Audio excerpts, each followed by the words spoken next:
Have I made a relationship or even the desire for one an idol in my life? Hello everyone, welcome back to Beloved.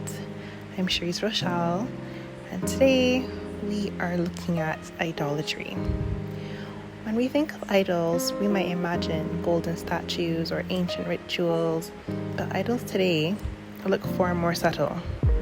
Sometimes they look like our longings, our obsessions, or even our relationships.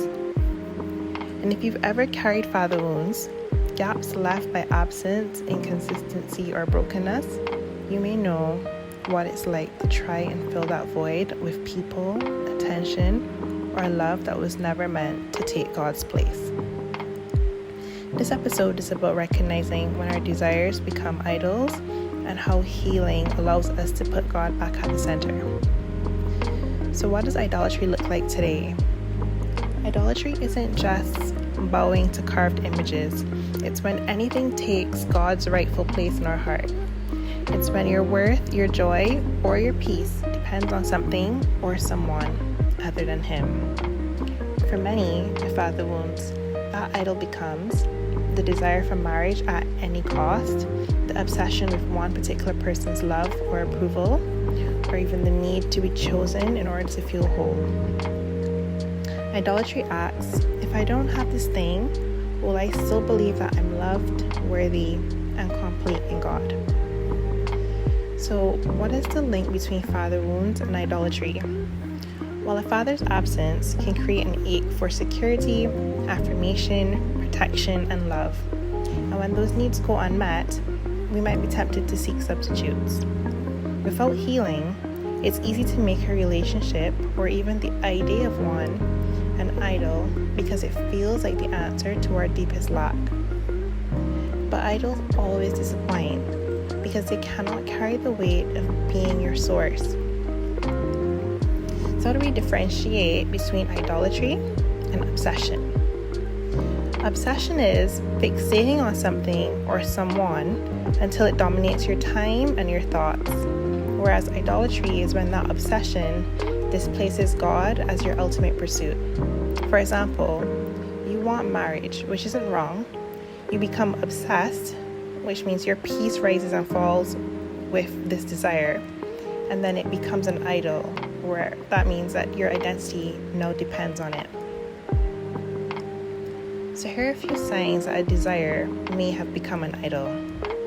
You compromise your boundaries to keep it. Your mood, hope, or worth rise and fall with it. You fear losing it more than you trust God's plan. You feel restless, anxious, or incomplete without it. And God feels distant because your heart is consumed somewhere else. So, how can we put God back at the center during our healing? So healing doesn't mean that you don't desire love. It means that you stop asking love to do what only God can. When God fills the gap left by father wounds, you can desire marriage without worshiping it. You can love people without idolizing them. And you can pursue dreams without making them your identity. Idolatry falls when intimacy with God rises. So here are a few questions for reflection. Have I asked the relationship or the desire for one to prove my worth? Do I believe that God can meet the needs that I've been trying to fill elsewhere? If God said, not yet, could I still rest in His love? Where in my life have I confused obsession with devotion? Today's affirmation is, I release every idol from my heart. I am loved, chosen, and complete in Christ alone. My desires do not define me. God does. And we're going to close on this verse. Dear children, keep yourself from idols.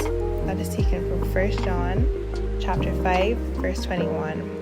And it's a gentle reminder that God does not warn us about idols to restrict us, but to protect us. He knows that idols enslave, but His love sets us free.